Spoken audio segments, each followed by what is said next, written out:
Good afternoon, viewers. Welcome to another episode of Inside Talk by the Malaysian Insight. I, Ravin Palanisamy, your host for today's episode. The state elections are now exactly a month away and things are already pretty much getting heated up.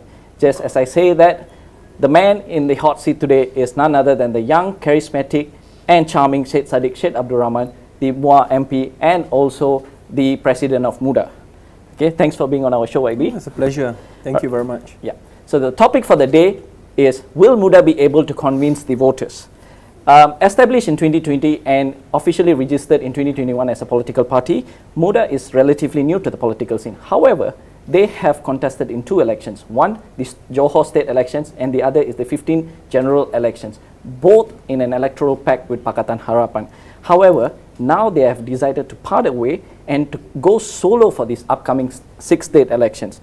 So we are going to focus on this topic today, and on the topic of why Muda parted away, and also on Muda's chances for these upcoming elections. So YB, thank you for being on our show. It's a pleasure. Yeah. All right, YB. So before we go to the main topic, let me just put a word to our viewers.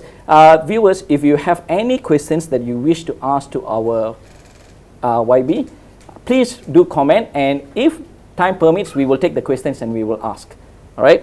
So for the first question, before we go to the first question, maybe can you just briefly explain on Muda's decisions to part away from PH for the state election and to go solo?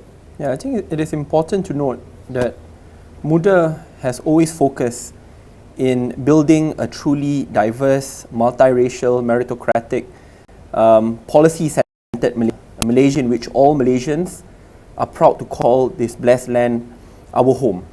And for us to achieve that goal, to make Malaysia a developed country, I think Malaysia must be guided by data-driven policies, celebrate diversity, not just tolerate it, but above and beyond that, to build strong democratic institutions. Therefore, an institution-led Malaysia instead of a hyper-partisanship or personality-led Malaysia, for us to achieve that developed status.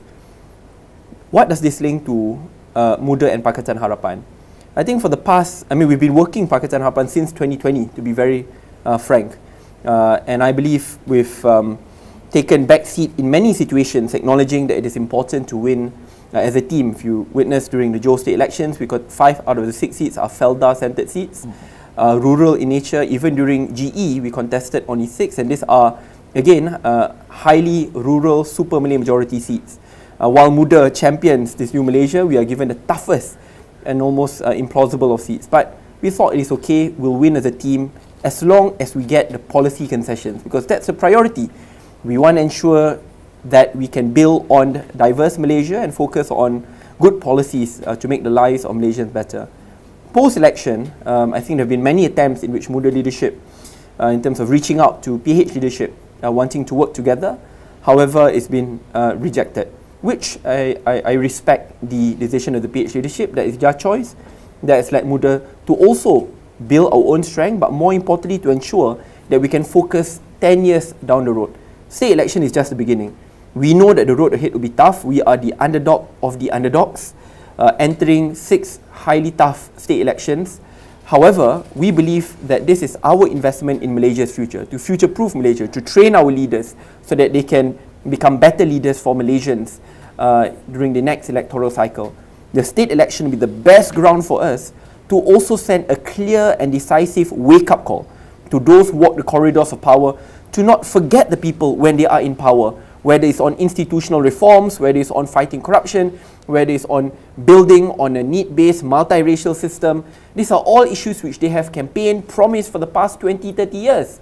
But now when they are in power, in the comfortable seats of power in Putrajaya, a lot of these stances have been abandoned, and I believe voters want to speak out on this issue, and I believe Muda should be that choice to send that clear, decisive wake-up call. After state elections, our goal is to get as much policy concessions in building this developed Malaysia, and then to train our leaders for the next 10 years. Wonderful, YB. So, in a recent discussion with your election director, Lukman, he told me that Muda was seen as lower tier party in the current unity government. Do you agree with what he said? I think the facts speak for itself, but to be honest, that's not the main reason why we decided to pick this path. I think everyone knows we've sent 3 letters, they were not responded. Parties with 0 seats were included in the unity government.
Kau tadi tengah cakap Yeah, MCMC. now only we were discussing about MCMC. But yeah, I saw your tweet yesterday Yeah. in regards to that. Yeah, it's a mere small matter actually. Correct. People are just highlighting what Yeah. difficulties they are facing right And now. again, if it is not true, you answer with facts. That's fine. Yeah. Don't refer everything. I mean, don't want to go this